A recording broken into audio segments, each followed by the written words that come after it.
É só o Alberto mesmo. Bom dia, pessoal, bom dia. Olha, pessoal, aqui antes da gente começar a gravação hoje, fiquei muito impressionado com o visual do Rocha, né, um advogado todo formal, que usa terno, tá com essa camisa polo, eu estava falando para ele, estava parecendo aqueles ricaços, né? Como é que é? André Lara Rezende, né? Aqueles economistas que enriqueceram, que tem Porsche na garagem. Porra, muito legal o visual aí, ô Rocha. Eu sou um pobre de esquerda. Eu costumo dizer o seguinte... Pô, no Brasil não tem rico, você já percebeu? Você faz uma pesquisa no Brasil, você pergunta, você é rico, e todo mundo se diz pobre. Eu sou pobre de esquerda. Eu costumo dizer o seguinte, que rico de esquerda é um negócio charmoso, é bonito, entendeu? Agora, pobre de direita é muito chinfrinca, sabe? Então, eu sou um pobre de esquerda. Mas é interessante isso. Você sabe que eu já fiz muitas pesquisas no passado, né? Eu tenho uma escala que eu uso, aí pergunto na pesquisa, você se considera, é a visão que a pessoa tem dela mesma, você se considera rico, mais rico do que de classe média, são 7 pontos. Mais de classe média do que rico, classe média, mais classe média do que pobre, mais pobre do que classe média ou pobre, né? Então, eu tenho essa escala. Isso daí tem correlação com a renda, tá? Quando eu cruzo com a renda, tem correlação com renda e escolaridade. Mas é interessante o seguinte, que no Brasil você tem um elemento... Né, ninguém gosta de se dizer rico, né? A pessoa sempre diz, ó, sempre tem alguém mais rico que ela, então ela não é rica. Ou ela é pobre ou ela é de classe média. Mas numa pesquisa quantitativa tem uma distribuição interessante, tá? E tem correlação, sim, com a renda. Faz tempo que eu não faço essa pergunta nacionalmente, mas é uma pergunta interessante, que é a visão que a pessoa tem dela própria.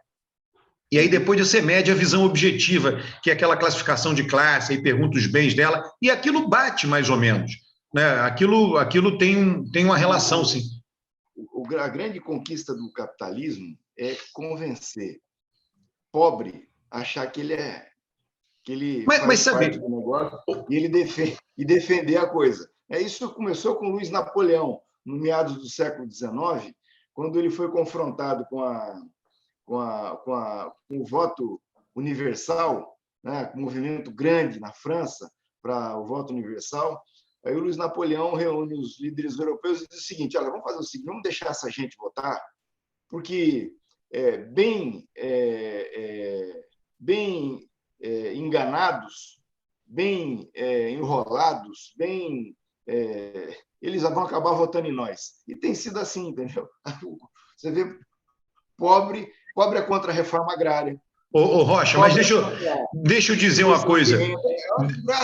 Deixa eu dizer uma coisa, assim, a visão que eu tenho, que o Eustáquio conhece parcialmente essa visão, né? Mas eu gosto de ter uma visão sistêmica da vida social. Márcia, você vai gostar disso, eu gosto de ler livros de história natural, né? Tem um livro muito interessante, Como é que a Terra se formou? Eu ficava pensando, a Terra tem não sei quantos bilhões de anos, mas como é que a Terra passou a existir? Tem um livro de um americano que diz a história da Terra. Era um nada na região que a Terra ocupa, e de repente ela começou a se formar, né, por meio de choque, poeira, etc. Então, eu gosto de ter essa visão sistêmica, ler um pouco de tudo, né? E eu acho assim, Rocha, as sociedades são muito rígidas. Tem um cara, um escocês que está radicado nos Estados Unidos, um economista, sociólogo, que ele mostra que a ascensão social e queda social, ela é muito lenta. E ele mostrou isso no Chile, na Índia, antes da Revolução Industrial na Inglaterra, depois da Revolução Industrial na Inglaterra, Estados Unidos.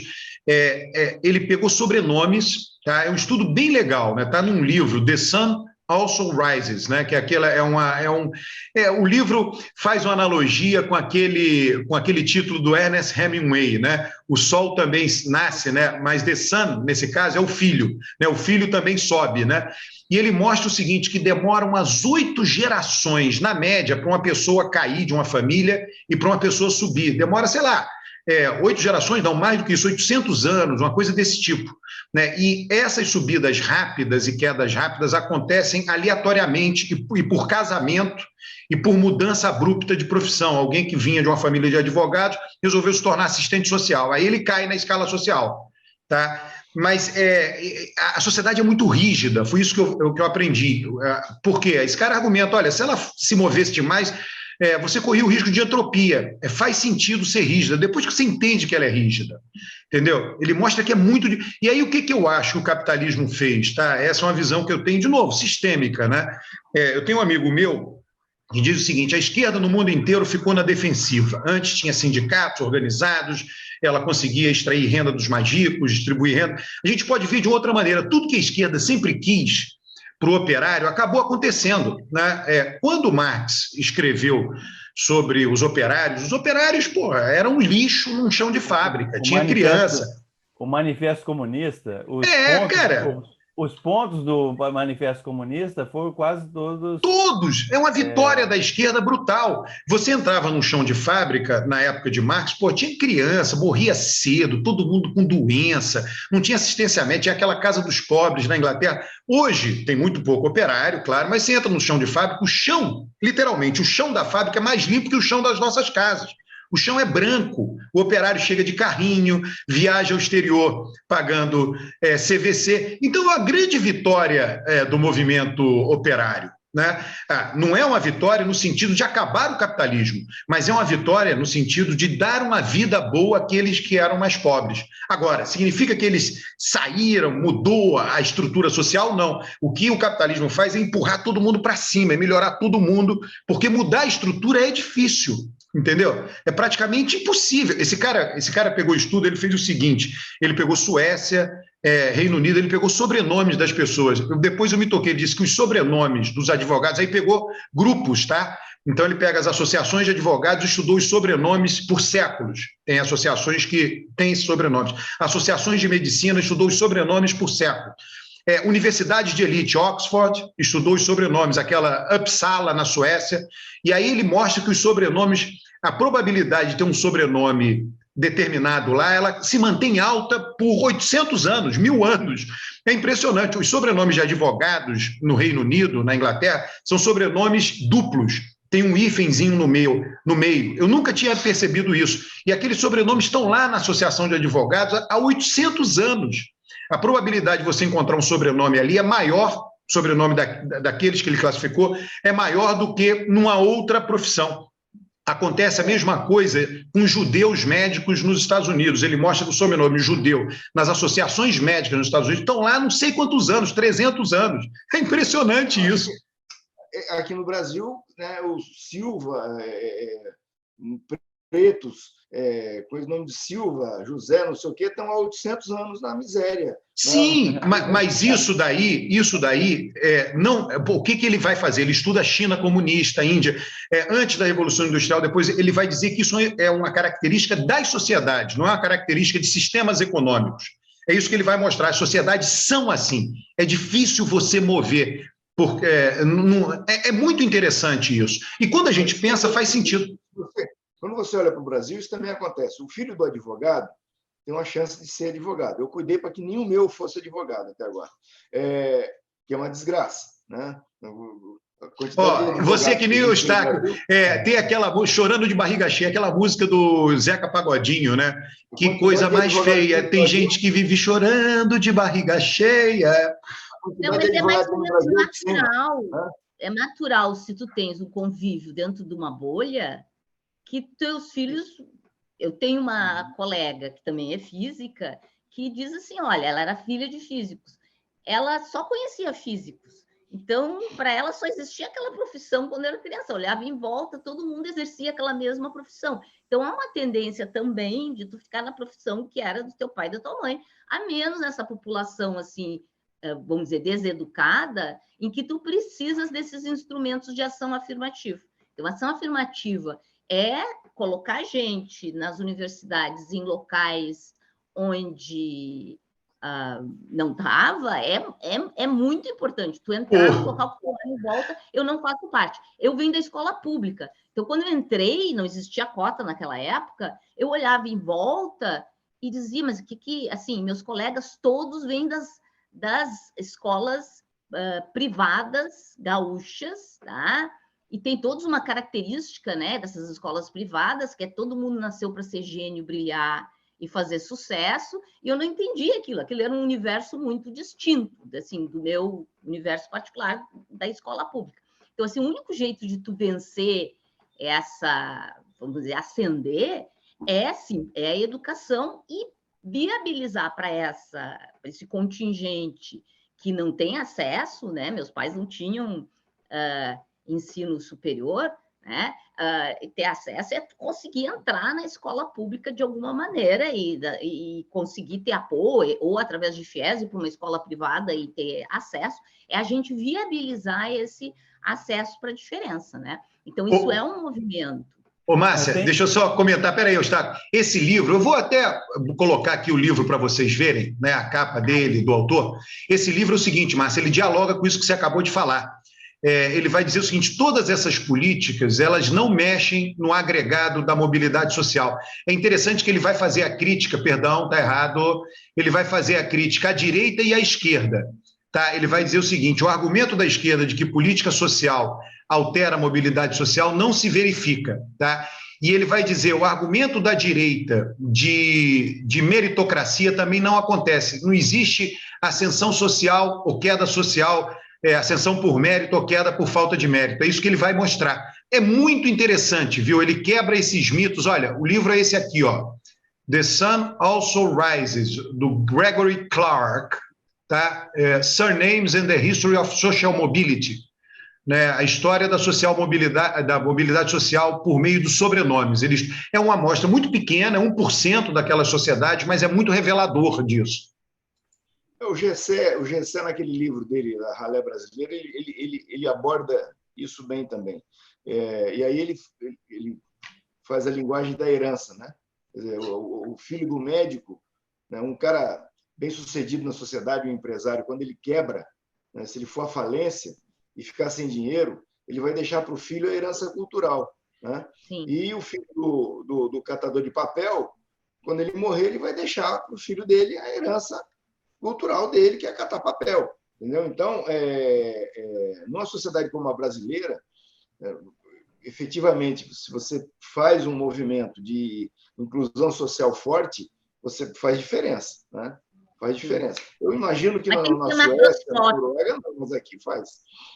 Ele tem que ser macroscópico. O que provavelmente, eu vou ler o livro, fiquei interessada, Alberto, mas o que provavelmente ele mostra é a ação afirmativa estadunidense, que é uma ação afirmativa com outro propósito. Ela é com o propósito de detectar grandes mentes na pobreza e pensar ela para dentro das universidades, que é o quanto tu não faz, vamos dizer assim, tu não fazia mesmo no passado, como a gente tinha o vestibular e a universidade era pública. Se uma pessoa estudasse muito numa escola pública, ela terminava entrando, tá? Eu e meus irmãos todos entramos para o vestibular vindo de escola pública, mas porque a gente, vamos dizer assim, tinha em casa uma pressão para dizer assim, olha, a gente não vai dar dinheiro para você, mas vocês vão ter que ralar para entrar para a escola pública. Agora, quando faz uma ação afirmativa em massa, 50% das vagas, e trabalha esse grupo, que não está acontecendo, a gente não está sendo capaz de trabalhar esse grupo, tu consegue fazer uma ascensão. Então, o que é o próximo passo? É a gente fazer essa coisa em massa e trabalhar esse grupo. E trabalhar esse grupo não é trivial, e as universidades, como são dominadas pela elite, elas não conseguem entender o que tem que fazer.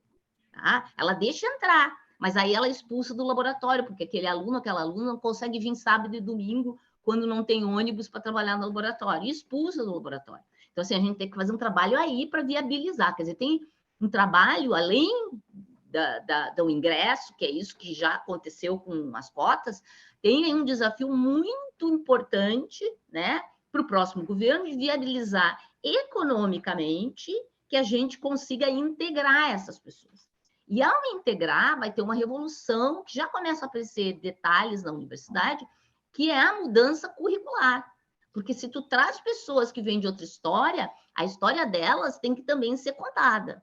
Tá? Vamos dizer, na minha área específica, eu tenho que contar o conhecimento não só dos vencedores, o europeu, tá? Eu tenho que olhar o que aconteceu e dar o mérito. Eu tenho que falar de Hipátia, que era uma mulher africana. Eu tenho que falar do conhecimento, mesmo incipiente indígena, o que ele significava para a construção daquela sociedade. Então, assim, eu tenho que começar a trazer outros atores e atrizes para dentro desse conhecimento. E esse é o segundo desafio. Primeiro, a gente tem que integrar essas pessoas verdadeiramente, e aí vai ter uma transformação do conhecimento. E com essa diversidade, como bem mostra a McKinsey, que olha o impacto da diversidade no sistema econômico, ninguém segura esse país, voltando lá ao lema bem antigo da minha infância, ninguém segura o Brasil, porque a gente tem uma diversidade embutida. Então, se a gente souber usar, e aí a gente tem uma sinergia importante. Mas, certamente, vai ter, é um desafio imenso, né, de paradigmas, de trabalhar para fazer essa verdadeira revolução, não essa, vamos dizer assim, essa inserção que muitos países fazem para fazer essa subida, essa inversão de boutique. Tá? E concordo, vou ler esse teu livro, porque eu fiquei super interessada, que a sociedade vai reagir desesperadoramente. A sociedade gosta de coisas estratificadas, ela ama a sociedade da Índia, que não só é estratificada, como faz com que as pessoas sejam felizes e se sintam ok em estar naquela estratificação. Não, eu só acho que a estrutura social ela não vai mudar, apesar de todos os esforços. Os esforços são louváveis, as pessoas têm que ocupar o tempo delas fazendo alguma coisa. Eu só acho que a estrutura não vai mudar. Por exemplo, o nosso nível estrutural de desigualdade, né, não vai se alterar ao ponto da gente ficar no nível de igualdade de um país que tem um nível estrutural lá de igualdade já antigo, entendeu? Essa é a minha visão em função de ter lido esse livro. Pode ser que alguém venha e mostre diferente. Não, mas, isso tem que Alberto, trabalhar. no caso do Brasil, a gente tem uma grande ascensão social com a mudança rural-urbana. Né? Assim, a condição de trabalho no meio rural era muito precária, né? O pessoal trabalhava com enxada, sem tecnologia, sem educação, sem nada. Quando vem para o meio urbano, você já tem uma mudança. Sim, mas o que é isso? O Gregory Clark questiona isso, diz o seguinte: a estrutura fica mantida, você entendeu? A estrutura fica mantida, mas você tem todo mundo melhora, foi o que eu falei. Você pega todo mundo e faz assim, com todo mundo. Isso. É isso que você está falando. Mas a estrutura, o Brasil, ele vai ter que administrar a desigualdade que ele tem. Né? É basicamente essa visão. Eu passei a ter uma visão fria, gélida, né? Eu acho que assim, é que nem o México. Eu aprendi isso com a mexicana, que diz: olha, nós no México administramos a desigualdade. No Brasil você tem que administrar a desigualdade. A melhor maneira de administrar a desigualdade é melhorar todo mundo, fazer o país crescer, etc. Não tem outro jeito. Eu acho que assim, o objetivo é você erradicar a desigualdade patológica. É muito difícil. É muito difícil. Não, tudo bem, é difícil, mas essa é a tarefa.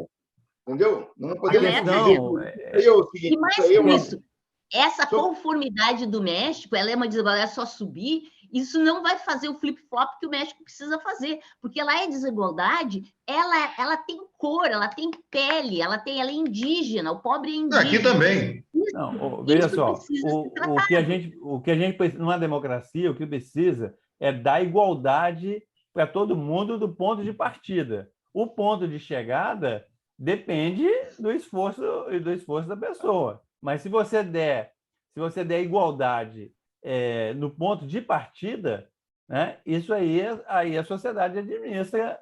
Para fazer isso, você tem que acabar com a desigualdade patológica, porque ela impede isso que você está falando.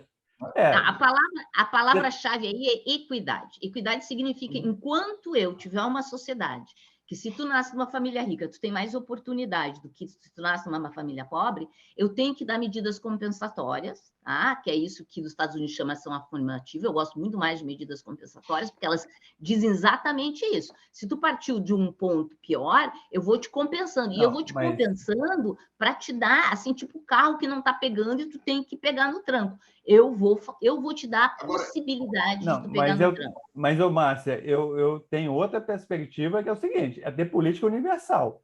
Né? Uma coisa é política compensatória, que você vai refletir para determinados grupos. Outra coisa é o seguinte: se eu dou educação básica de qualidade para todo mundo, se eu dou emprego para todo mundo, tá? Se eu dou um sistema de saúde para todo mundo, se políticas universais, eu não preciso de políticas compensatórias. Políticas compensatórias, elas às vezes são necessárias em vários momentos. Concordo. Mas eu sou muito mais por políticas universais. Mas as políticas universais sentido, a gente vai esperar o Brasil falha muito. O Brasil falha muito.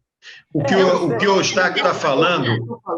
Vocês estão falando a mesma coisa. Eu acho o seguinte: a política compensatória, certo?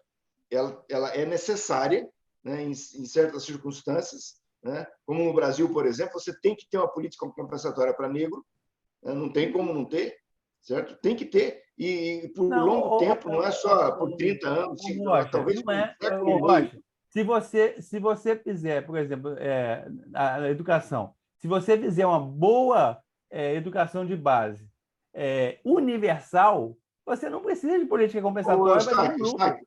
Quando uma criança nasce numa favela, certo? Ela já começa a ser subnutrida no útero.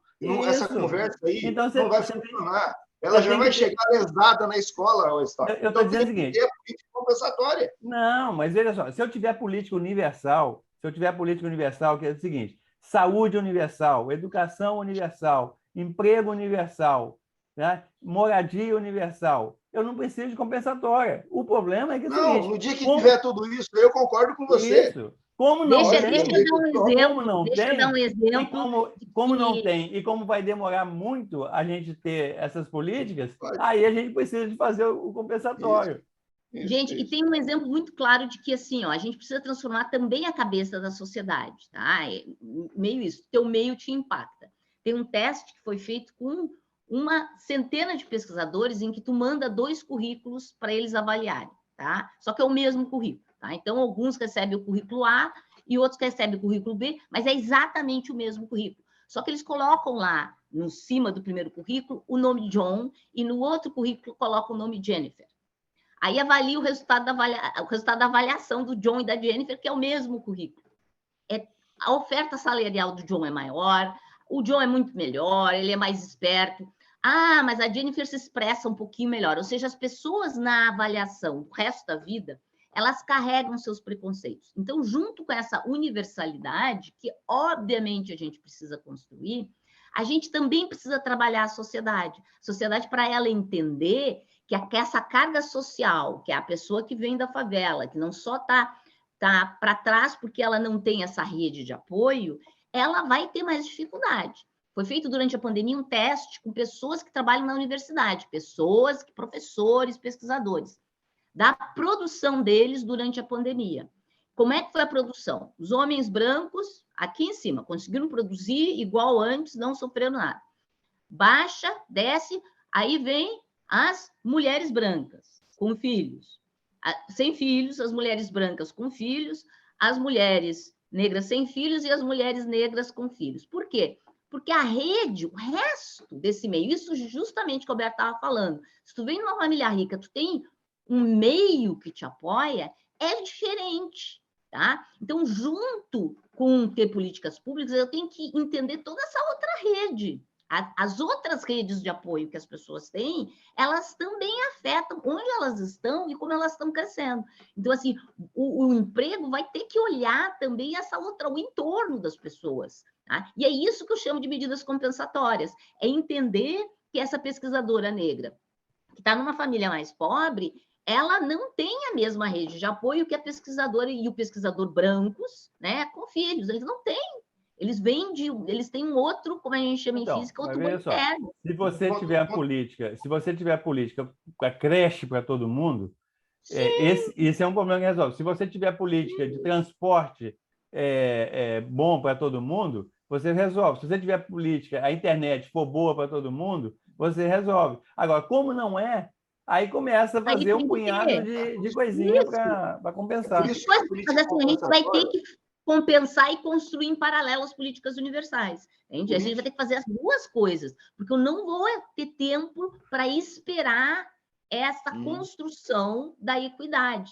A equidade ela é muito difícil construir, particularmente porque quem está no poder, e a gente mostra no sistema acadêmico nacional, ou seja, se olhar todas as universidades, o poder é dominado pelos homens brancos e que vem dessa elite. Então, assim, eles não vão pensar nesse assunto. É difícil pensar num assunto que não está emergido. Então, assim, a sociedade vai ter que demandar isso e, ao mesmo tempo, para conseguir trazer essas pessoas para o topo, para elas com a sensibilidade real da pele, essa é a sensibilidade de quem passou, elas vão ser capazes de construir essas, vamos dizer assim, essa coisa pública, essa coisa universal, essa coisa que é igual para todo mundo, que dá o mesmo start para as pessoas chegarem lá.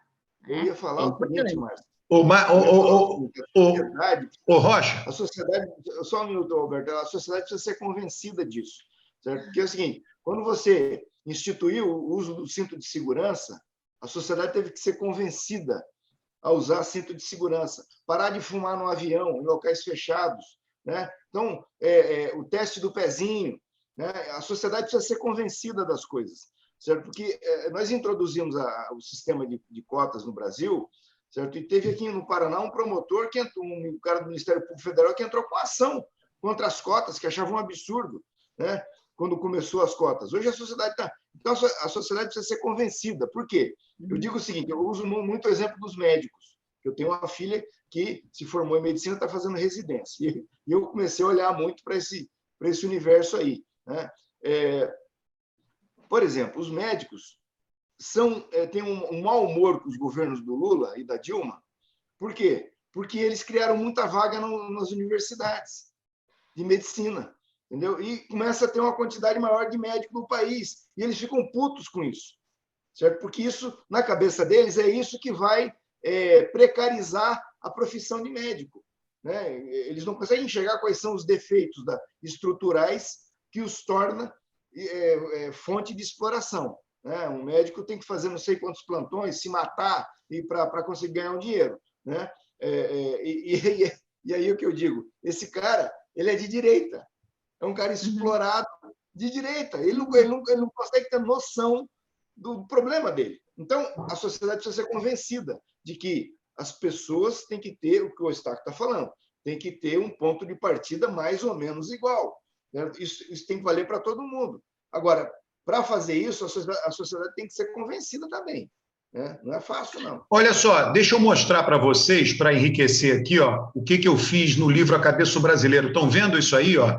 Isso foi um cartão de fotos, está no meu livro, está escrito, está publicado, tá?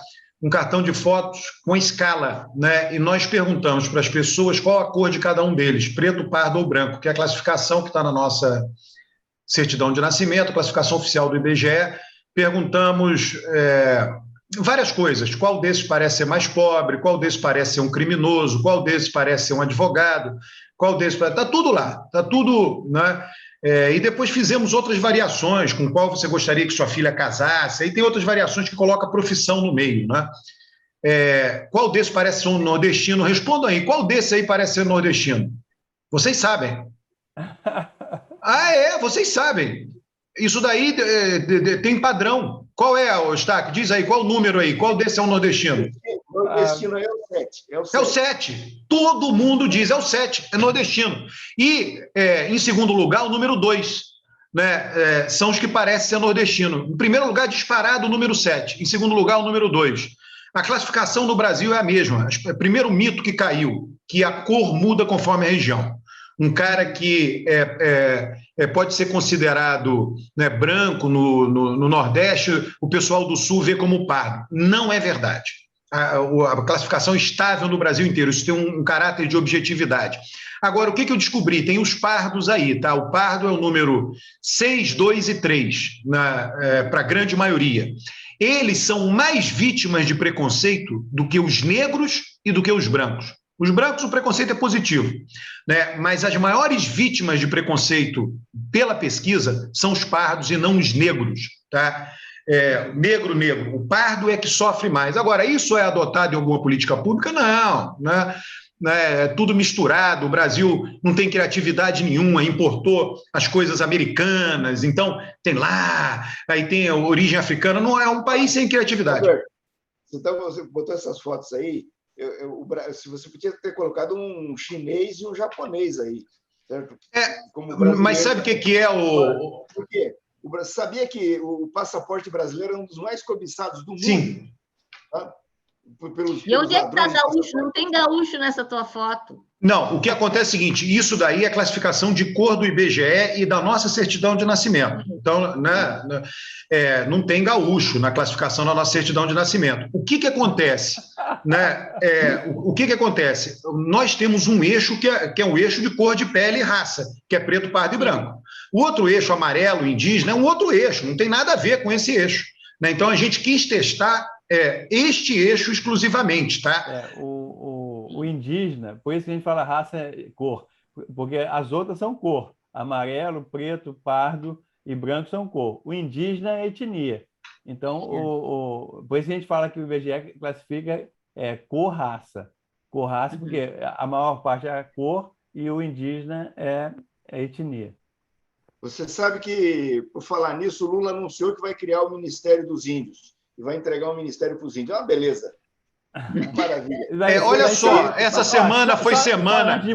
Só antes de mudar, eu não posso deixar de fazer uma provocação para o Alberto, que é o seguinte: para contra esse negócio do livro, eu lembrei a situação do Ronaldinho Fenômeno, né?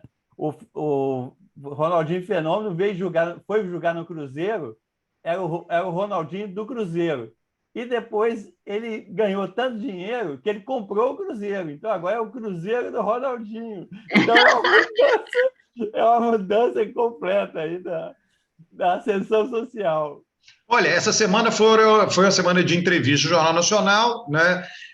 A gente grava sexta de manhã, fizemos nosso primeiro programa ao vivo no domingo passado, o pessoal gostou, né? Vamos tentar fazer uma vez por mês, é o nosso compromisso aqui, vamos ver se a gente consegue, né? Mas agora estamos gravando antes da entrevista da Simone Tebet, mas eu mesmo acho irrelevante, né? Acho uma ineficiência debater tanto a entrevista da Simone, que vai acontecer, a gente não pode fazer isso, né? Quanto a entrevista do Ciro, quer dizer, eles não têm chance nenhuma, né? Estão lá. Irrelevante. Irrelevante, estão lá tomando tempo e recursos do país. A diferença entre a entrevista do Lula e do Bolsonaro foi que o Bolsonaro falou de Camões e o Lula falou de Paulo Freire. Não, olha, o que eu acho, tá, o Rocha, né? A entrevista do Lula, o Lula foi ele, né? Eu fico vendo gente, Lula se preparou para a entrevista, ele se preparou desde a década de 70, né? Quer dizer, o Lula foi ele, o Lula é alguém bem-humorado, Lula é alguém conciliador, Lula se envolve com os temas, foi presidente, se envolveu com os temas, então sabia de cor o que tinha acontecido na presidência da República, ele teve uma listinha de medidas anticorrupção, isso é bobagem. Né? Então, basicamente, o Lula que está ali é um Lula que é o Lula de sempre, é o Lula conhecido de sempre. Esse eu acho que é o ponto, Alberto, porque é o seguinte, o Bolsonaro não foi ele. Tá? Essa foi a diferença da ida na bancada do Jornal Nacional. Se você pegar o Bolsonaro de 2018, o cara atrevido, debochado, né, agressivo, foi para cima dos dois jornalistas, constrangeu os jornalistas com as questões da Globo em 2018, vimos agora o quê? O tchutchuca do Centrão. Um Bolsonaro se justificando por causa do apoio do Centrão, se justificando por isso, por aquilo. Ele jogou os 40 minutos dele fora, né? Torrou os 40 minutos com justificativa, se justificando, né? Porque ele deixou de ser ele. Né? Ele deixou de ser um mito. Né? E a diferença é essa. O Lula foi lá e foi ele. Né? Mas, e o Lula matou a pau. Mas não errou um pênalti, né? Tem uma questão maior, quer dizer, o Lula claramente ele fez um movimento ao centro, né? A entrevista, tirando esse negócio que a Márcia pode falar melhor do agronegócio, que ele, foi meio confuso aquela fala dele do agronegócio, porque ele começou a falar de um jeito, depois terminou de outro, mas o que me chamou muita atenção é essa foco dele para o centro e para o Alckmin, né? Inclusive, eu achei interessante que é o seguinte, que o Bonner questionou o pessoal do PT que critica o Alckmin, né? E o Lula fez uma defesa incrível do Alckmin, falou que o PT todo, e parece que realmente a grande maioria do PT já aderiu ao Alckmin, e ele usou muito o Alckmin para exatamente fazer esse discurso mais ao centro, né? Então, esse movimento, para mim, ficou muito marcado ontem. Ô Eustáquio, eu concordo contigo e diria que tem uma coisa sutil, mas isso é o Lula, tá, Eustáquio? Isso é o Lula. O Lula é um conciliador, ele quis usar um sinal explícito de conciliação. Mas esse é o Lula. Mas eu acho que teve um momento... Teve um momento quando o Lula estava preso em Curitiba, quando o Lula estava preso em Curitiba, certo?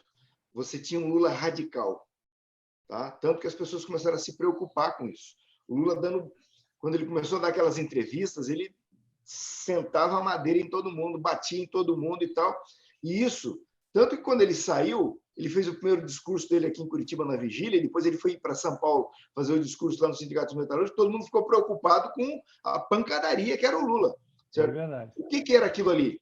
O Lula ele consegue calibrar, certo? Calibrar o nível de intervenção que ele tem que ter. Certo? Então, naquele momento, era absolutamente fundamental ser radical, porque ele precisava ter a base dele coesa em torno dele, ele só teria isso fazendo aquele discurso, né? Hoje, ele precisa ampliar. Então, por isso, ele volta... Exato. E volta a falar com você. Só que nessa calibragem, a parte do agronegócio bateu, assim, o resto do Brasil não imagino, acho que em Mato Grosso vai ter tido um impacto grande, aqui no Rio Grande do Sul foi uma bomba, só se fala nisso. Nós estamos num momento que tem uma coisa que é bem importante que é a Expo Inter, que junta todo esse pessoal que faz agronegócio, agricultura, estão todos juntos, a imprensa está toda em cima, e a mensagem que está aparecendo, eu entendo que não foi isso que ele quis dizer exatamente, é que Lula está chamando todo mundo que trabalha, já estão dizendo todo mundo, né? Todo mundo que trabalha com agronegócio de fascista. Tá? Então, vai ter que se apagar um pouquinho esse incêndio, porque isso vai repercutir. Eu entendo que o que ele queria dizer, e que é verdadeiro, que o agronegócio está destruindo o meio ambiente.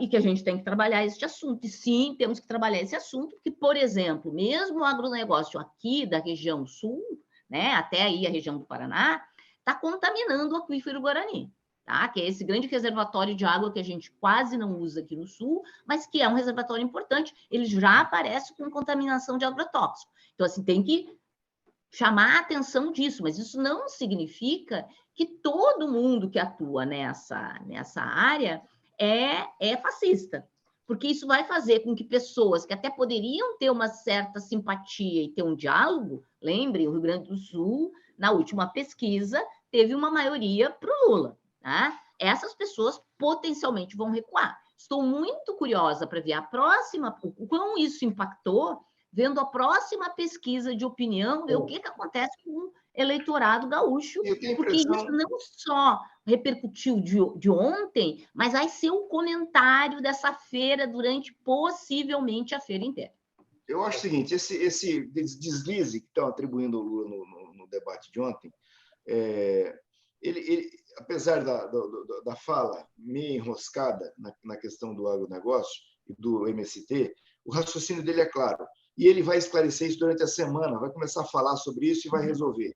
Então, eu não acho que vai ter um impacto e tal. Até porque o Blairo Maggi, a boa parte da família Maggi, né, Lula, vai votar no Lula, eles não escondem isso. Né? Tem informação que o Lula não pode usar numa entrevista. Né? O Lula sabe quem está apoiando ele e quem não sabe. Né? Por exemplo, todo grande agronegócio exportador está apoiando o Lula. Ele estava com isso na cabeça na hora que estava respondendo. Mas ele não pode dizer, não, o agronegócio exportador está me apoiando. Ele disse isso. Até porque esses predadores do campo aí que ele identifica, que ele chamou de fascistas, esses vão votar no Bolsonaro mesmo? Sim. Veja só, ele disse que o agronegócio exportador está apoiando ele. Ele disse quando? Ele disse o seguinte, olha, quem exporta é contra a destruição do meio ambiente. Ele disse isso. Claro, porque isso aí prejudica os negócios lá na Europa. Claro. Ninguém compra produto de país que isso. O que aconteceu é o seguinte, é que o Bonner começou falando que o ministro dele era do agronegócio, que ele fez muita coisa para o agronegócio, e queria perguntar para o Lula por que o agronegócio era contra ele. Então, o Lula foi responder dizendo o seguinte, quem é contra mim são essas pessoas que são contra o meio ambiente, isso. E não sei o quê, que são fascistas. Só que ele não explicou isso muito bem. Olha, ainda bem, ficou parecendo que todo o agronegócio era fascista. Não, mas ele disse... Peraí, Eustáquio. Ele disse que quem exporta é contra a destruição do meio ambiente. Ele falou isso. Mas na construção da fala dele, ficou parecendo. Tanto é que a Renata perguntou, mas quer dizer que todo agronegócio está desmatando? Aí ele falou, não. Apareceu uma foto depois da entrevista... Apareceu uma foto depois da entrevista com a Renata de escarpão vermelho, né? Você viu lá ela de escarpão vermelho. Deixa eu falar uma coisa que, para mim, o Lula procurou, digamos assim, enfatizar na entrevista. Tá? Nós vivemos no presidencialismo, o brasileiro gosta de um líder forte. Né? E Bolsonaro, uma das características de Bolsonaro em 2018 era isso, líder forte. Eu tenho pesquisa, está no meu livro. Né? Eu quero um líder forte para mudar a situação, mesmo que ele tenha que burlar leis, etc. Eu acho que o Lula tentou ontem transmitir, durante toda a entrevista, do primeiro ao último minuto, que ele é um líder forte, que o problema é com ele vai lá e faz. né? Eu acho que isso daí, e ao fazer isso, ele botou um pezinho no eleitor de Bolsonaro. Né? Eu acho que foi muito sutil isso aí. Eu não estou dizendo que o Lula deixou de ser quem ele é. Ele é sim um líder forte, ele sempre fez questão de preservar o poder dele. Só que eu acho que ele fez um esforço adicional ontem de mostrar mais isso. Eu não sei se vocês concordam comigo. Eu acho o seguinte, o Bolsonaro só tem chance de ganhar essa eleição se ele tirar eleitor do Lula. Tá? E essas duas entrevistas do Bolsonaro e do Lula deixaram claro para mim que o Bolsonaro não vai conseguir fazer isso. Arrisca acontecer o contrário. Né? E aí eu lembro que o Datafolha, de 22 de agosto de 2018, tá? O Datafolha publicado no dia 22 de agosto de 2018, acusava um resultado do Lula preso aqui em Curitiba, tentando registrar a candidatura dele no TSE. O Datafolha acusou Lula 39 e Bolsonaro 16. Aí teve a troca do Lula pelo Haddad e o Bolsonaro ganhou a eleição. E o Marcos Coimbra fez um estudo depois onde ele diz que um contingente de eleitores do Lula foram votar no Bolsonaro na troca, na substituição do Lula pelo Haddad. Né? Então, o Lula recuperou esses, porque você passa o tempo, agosto de 2021, o Lula está com 40. Né? Ou seja, ele recuperou, ele tomou de volta. Né? E arrisca ele tomar mais ainda, como o Roberto está falando aí. Uma coisa que, deixa eu dizer, de todas as entrevistas da semana me impressionaram, tá? Mas porque eu não sou do ramo, não sou nem do ramo da política, nem do ramo de jornalismo. Mas não, eu penso nessas entrevistas como uma banca de concurso, ou eu revisora de um artigo. A gente vem com pergunta surpresinha. Eu não vi nenhuma pergunta surpresinha. Entende o que eu quero dizer? Se eu quero testar um candidato, quando eu vou ser banca de concurso, os candidatos sabem disso, tá? Tá travando. Eu vou ter uma pergunta que ele não pensou e ela não pensou na resposta. Eu vou ter uma pergunta que meus colegas de banca vão dizer, de onde saiu isso? Porque é nesse momento que tu testa o quanto a pessoa é ágil para pegar aquele conhecimento que ela tem e transformar em alguma coisa real. Tá? Eu esperava isso, tá? Principalmente na entrevista com o Bolsonaro, que era para tirar ele do equilíbrio. Essas perguntas, mesmo em bancas, para pessoa de academia, que geralmente são pessoas mais controladas, já gerou de eu quase apanhar numa banca. Entendeu? Tu tira a pessoa tão fora, a pergunta é tão fora do que ela é capaz de responder, que ela fica enfurecida. E eu acho que um jornalista teria que ser capaz, mas assim, eu acho que não é o que a Globo quis fazer, de tirar, por exemplo, o Bolsonaro e o Ciro, mesmo sob efeito de Rivotril, que eu acho que os dois deviam estar com algum calmante, tirar eles do seu local de conforto, ou mesmo tirar o Lula do local de conforto. Senti falta disso, devo confessar, porque eu acho que é isso que mede, sabe, aquele extra que tu espera que as pessoas tenham, que é a capacidade de tomar decisões, às vezes tendo que ser rápidas, e eu acho que toda pessoa que é uma liderança tem que ser capaz de tomar uma decisão que seja dela e seja rápida.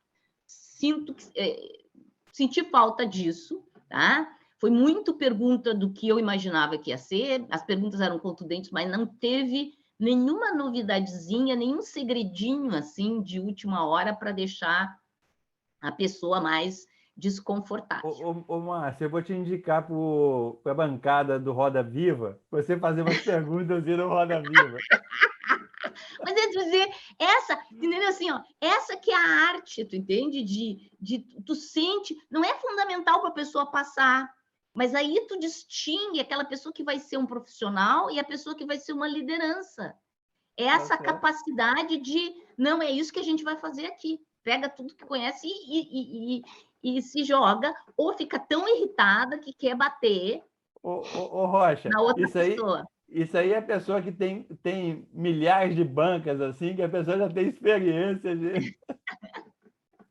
Mas o Bonner e a Renata tinham que ser capazes de fazer. Eles não fizeram, eu acho, de propósito, porque era para ser um programa de entretenimento. Sabe o que eu acho? Uma pergunta absolutamente errada, porque aquilo tem uma reunião na Globo, várias pessoas vão lá, eles listam as perguntas, aquilo é pensado, né? Nós somos espertos, não somos as únicas pessoas espertas no mundo.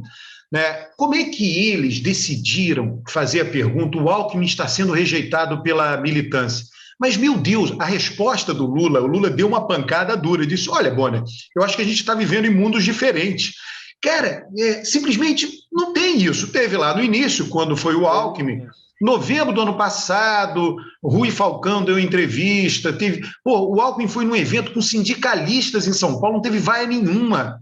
Né? E, de repente, uma pergunta completamente, sei lá, era outro país mesmo. Ele deu essa pancada e teve uma que, obviamente, Lula sabia que ia ser feito sobre o governo Dilma. Aí o Lula disse, eu estive com a Dilma no final de semana e ela pediu que eu dissesse o seguinte para você, Bonner, que se fosse para falar do governo dela, que chamasse ela aqui, que ela responderia. Lula estava simplesmente dizendo o seguinte, o meu governo falo eu, o governo da Dilma fala ela. Ele disse da maneira mais educada possível. Mas isso eu acho que tem dois erros. Primeiro é a arrogância da Dilma, porque ela acha que o pessoal vai chamar ela para uma eleição. Não, eu sei, eu sei. Eu só estou dizendo. É o seguinte, se o Lula indicou a Dilma, se o PT indicou a Dilma, ele vai responder pelos erros do governo. Mas aí eu vou te falar. Aí é literatura de ciência política, tá? Literatura de ciência política, livros, artigos. O presidencialismo comparado com o parlamentarismo, né, para todos os cargos, governador, prefeito, o presidencialismo é muito mais personalista. Quem manda é o cara que é eleito. E o cara arrebenta com o partido dele. No parlamentarismo não é assim. Não que não tenha personalizado o parlamentarismo, mas o partido tem muito mais poder no parlamentarismo. Tanto que o Lula falou na resposta para o Bonner é o seguinte, Bonner, no dia que você sair aí do Foi. É uma pancada. O cara vai tomar conta de tudo. Assim, é meio óbvio isso, entendeu?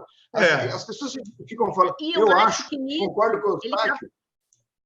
concordo com o Eustáquio, porque é o seguinte, eles são do mesmo partido, certo? Então, obviamente, o Lula tem que ser cobrado pelo governo da Dilma. Agora, o Lula, todo mundo sabe que ele influiu muito pouco no governo da Dilma, que ele tem muito pouco a ver com o governo da Dilma. Se ele tivesse influenciado, não teria sido o que foi, não é simples assim. Mas também é uma diferença de visão de política econômica. Tá? Tem aí um ponto que ele tocou muito assim, do ladinho, assim, dizendo que ela teve uma opção de política econômica e ele teve uma outra opção de política econômica e ele meio que disse, nós vamos voltar à minha opção. Foi simples, a resposta é muito simples. Mas ele foi é mais complicado, Márcia. É mais complicado porque existiu 2 governos Lula. O primeiro governo Lula, nessa parte fiscal, é muito claro e assim, o primeiro governo Lula é impressionante, porque aumentou o superávit fiscal, aumentou o superávit comercial, diminuiu a inflação, aumentou o emprego, etc. Então, foi uma coisa. O segundo governo Lula, que já é o Manteiga, né, ele começa por causa da crise de 2009, ele começa com aquele negócio da marolinha, que a gente tem que aumentar os gastos, etc. E o problema da Dilma é que, quando a Dilma entrou, acabou o superciclo da commodity. Sim. E ela quis fazer o PAC 2, PAC 3, PAC 4 e não sei o que. Não dava. Mas ele tem um problema muito mais profundo disso tudo. Ele conseguiu pegar, assim, vamos expandir, vão ter bastante commodity, vamos dizer, a gente tem que vender muita commodity porque a nossa indústria é uma droga, mas o que ele não resolveu, e tu pode pegar a série temporal do PIB do setor industrial, ele cai em queda livre durante todo o período do governo dele e do governo dela. Eu acho que ela enxergava que a gente só vai conseguir vencer, desenvolver como país, se de algum jeito a gente tiver uma estrutura macro que consiga dar aporte para a indústria. E ela tentou com os PACs fazer isso, só que não era o momento de fazer isso. Se era para fazer isso, era lá quando a gente era rico. Tem um caso engraçado, é o seguinte, eu escrevi esse negócio de industrialização lá para 2008, 2009, eu escrevi um artigo e que foi publicado lá no blog do Luiz Nassif, falando sobre desindustrialização. E uma das coisas é o seguinte, quando você valoriza muito o câmbio, né, isso contribui para a desvalorização. Né? Aí um punhado de gente do PT, nessa época, criticou o artigo, falando não, o Brasil não está tendo desindustrialização, não está tendo nada. Mas aí o tempo foi passando e as pessoas, não, a desindustrialização está aí, todo mundo assumiu. Então, assim, eu acho até engraçado essa história, porque a série da desindustrialização, ela começa no final dos anos 80, né? E ela vem com pequenas Começa com Fernando Henrique. Situações. A gente não consegue, a gente vai ter que ter um começa papel começa com o Collor, principalmente. Começa com o Sarney, na verdade. Sarney, assim, depois principalmente o Collor e depois Fernando Henrique. Quando a gente abre, pode comprar tudo. A gente acaba com programas que teriam sido fundamentais para a gente ter uma industrialização. E, por sinal, agora esse governo está dando a cachatada final, fechando a fábrica de chips quando ela ia começar a dar lucro. Não, quando a gente Márcia, fechou a fábrica de fertilizante. Que é um negócio que o governo que defende o agronegócio não pode fechar fábrica de Exatamente. Não pode. Deixa eu falar do outro aspecto aí, que foi o seguinte: essa entrevista dos candidatos a presidente do Jornal Nacional mostra a força da televisão, né? Dizer, mostra, claro. Não tem essa coisa de que tudo é rede social. Blá, blá, blá. Exatamente. São coisas diferentes. E, assim, o Janones fala um negócio que eu acho interessante. Ele diz o seguinte, que na rede social o certo é errado e o errado é certo, né? Então, aquele cenário bonitinho, a Renata com aquele sapato maravilhoso, o Bonner com aquela gravata fantástica, tudo no lugar ali, certo? Aqui na televisão é uma maravilha, tem que ser daquele jeito, né? E você veja o peso, né? A audiência de todos os programas do Jornal Nacional dessa semana com os entrevistados, né? Aquilo ali não funciona na rede social, né? Rede social, o sujeito é o que a Márcia falou, o cara tem que pular numa lata de lixo para poder fazer o troço na rede social. Tem que ser tudo informal, tem que ser, entendeu? Enfim, a gente está começando a entender que cada coisa tem o seu papel. Você não pode apostar tudo, as suas fichas todas num negócio só. Eu acho que esse aspecto ficou bem claro. A televisão vai ter um valor muito importante nessa campanha. Ô, Rocha, eu sempre digo o seguinte, o processo de comunicação é um processo cumulativo. Tá? Não é a entrevista do Jornal Nacional que vai fazer com que altere a intenção de voto. Isso não acontece assim, entendeu? Agora, tem um somatório de coisas. Você tem entrevista do Jornal Nacional, tem horário eleitoral gratuito, tem as redes sociais. Aí, no conjunto, isso altera. É outra coisa, totalmente diferente, entendeu? O debate de hoje, né? Nós estamos no domingo, o debate de hoje na Bandeirantes, né? Mas vai ter debate? Isso que não sei também. Quem é que vai nesse debate, Rocha? Vai ter debate. O Lula confirmou aí, o Bolsonaro é que está dizendo que talvez não apareça no debate, mas vai ter o debate. Sei lá, cara. É um negócio tão esquisito aí, debate. Parece que o Lula não confirmou ainda não, hein? Confirmou ou não? Eu acho que não. Confirmou. Eu acho que ele confirmou, ele vai no debate. Todo mundo em dúvida. Está todo mundo em dúvida. Parece que é o seguinte, a assessoria do Lula está dizendo o seguinte, que ele pode ir, que pode não ir. Então, assim, a Band está dizendo que todo mundo está confirmado porque interessa para a Band, entendeu? A Band, mas assim, a Band não vai dizer que confirmou sem ter confirmado. Né? Sei lá, na última hora pode dizer, na última hora não veio. Sempre tem essa desculpa, né? Se o Bolsonaro não vai no debate, eu acho complicado o Lula ir. Para ficar lá debatendo com dois candidatos absolutamente irrelevantes. Eu concordo contigo, claro. Enfim, então, olha... É isso que pode acontecer. O Bolsonaro não ir e aí, na última hora, o Lula desiste também. Tem o Ciro Gomes vai deitar e rolar. O debate Tebet e Ciro Gomes só vai...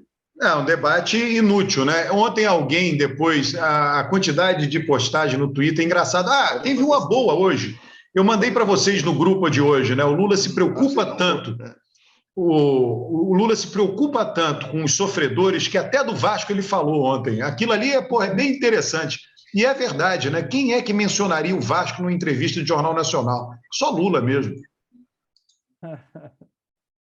Olha, pessoal, o que mais? Finlândia, vamos caminhar para encerrar aí com Coração de Dom Pedro. O que é aquilo ali, meus amigos? O que é aquilo ali? Coração de Dom Pedro.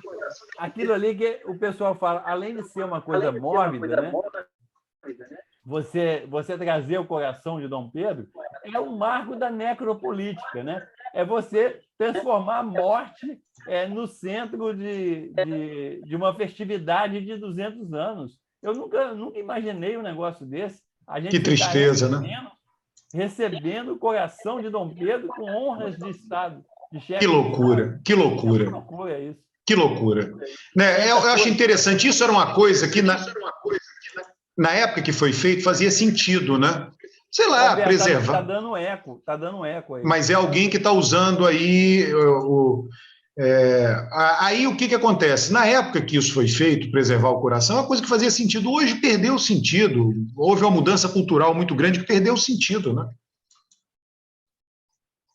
Total. Quem sabe unir o coração com o corpo, que era a ideia, ser mais enlouquecedor ainda. Olha aqui, aí a Finlândia, né? Esse coração de Dom Pedro, mas o que aconteceu na Finlândia?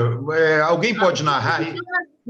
O que aconteceu na Finlândia é que o país tem uma primeira-ministra jovem, ela fez uma festa super animada. Tá? A festa foi aonde, Márcia? Foi na casa de amigos, eu não tenho certeza na casa de quem, mas foi na casa de amigos, eles tiraram fotos, distribuíram as fotos. Filmaram e também, aí tem toda uma coisa assim de aparecer mulher pouco vestida, aí, vamos dizer, irrelevante. E filmando também, né, Márcia? Filmando, porque ela estava dançando, dançou até o chão e tal. Isso, aquelas danças normais para faixa, vamos dizer, para faixa etária. E imediatamente todo mundo senta o sarrafo, porque existe neste imaginário, não sei imaginário de quem, porque o primeiro-ministro inglês é uma pessoa que faz as coisas mais terríveis e todo mundo concorda dentro do imaginário do que ele pode fazer, mas dentro do imaginário, ela, como primeira-ministra, não poderia dançar e dançar de uma forma sexy, vamos dizer assim. E aí sendo sarrafo. E assim, a pressão é tão grande sobre este tema que ela termina tendo que fazer declarações, né? Meio se desculpando, mas ao mesmo tempo levantando um tema importante. Ela disse: eu posso ser feliz, eu posso me divertir, eu tenho esse direito à diversão. Ô, Márcia, teve o negócio da droga também, né? Que o pessoal exigiu o exame toxicológico e tal. Ela teve que fazer o exame. Teve que fazer. Isso, porque as pessoas acham que tu dançar e dançar daquele jeito tinha que estar envolvido com outras coisas. Nada disso, agora fazendo um paralelo, no caso do primeiro-ministro inglês, que aparece numa festa dentro das instalações durante a pandemia, quando exigia-se distanciamento, nada com relação ao fato de ele estar drogado ou qualquer outra coisa, foi pensado. A única coisa contra o primeiro-ministro inglês é que ele estava, no momento de pandemia, desobedecendo o distanciamento que ele mesmo tinha exigido. E não foi isso que aconteceu na Finlândia. Na Finlândia, foi uma coisa moral, e vou dizer mais, moral por ela ser uma mulher. Isso é assinatura de misoginia. Tá? Márcia, vamos lembrar que o Boris Johnson caiu, tá? E esse episódio aí... Não, esse episódio foi importante, foi uma sequência... Foi importante, tá? Sim, mas não foi importante porque ele estava feliz, foi importante porque ele estava desobedecendo o distanciamento, que não é o caso dela. O caso dela, se fosse uma festa em que ela estivesse desobedecendo o distanciamento que o governo definiu, eu seria a primeira pessoa a dizer, não, ela não podia fazer isso. Mas não, as pessoas estavam incomodadas com uma mulher com sexualidade. Deixa eu falar. É normal quando as mulheres estão no poder. Elas podem ser, mas elas têm que abrir mão de outras coisas. Assim, esses dias, coisas de alguns meses atrás, eu tive com um líder português, um cara importante, que é dono de um jornal, um grande jornal de Portugal, e na rodinha nós estamos conversando, batendo papo, e alguém comentou que estava vendo aquela série da Noruega, que tem a primeira-ministra norueguesa e tal, não sei o quê. Aí ele falou assim, vocês ficam vendo essa série aqui no Brasil?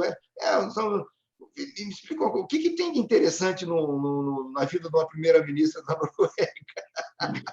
um país absolutamente irrelevante, né? Mas o que pode ter de interessante na vida da primeira-ministra da Finlândia? Né, inclusive, os russos não estão nem fazendo questão. Quer entrar na OTAN, entra, porque para nós isso aí não vale nada. Entendeu?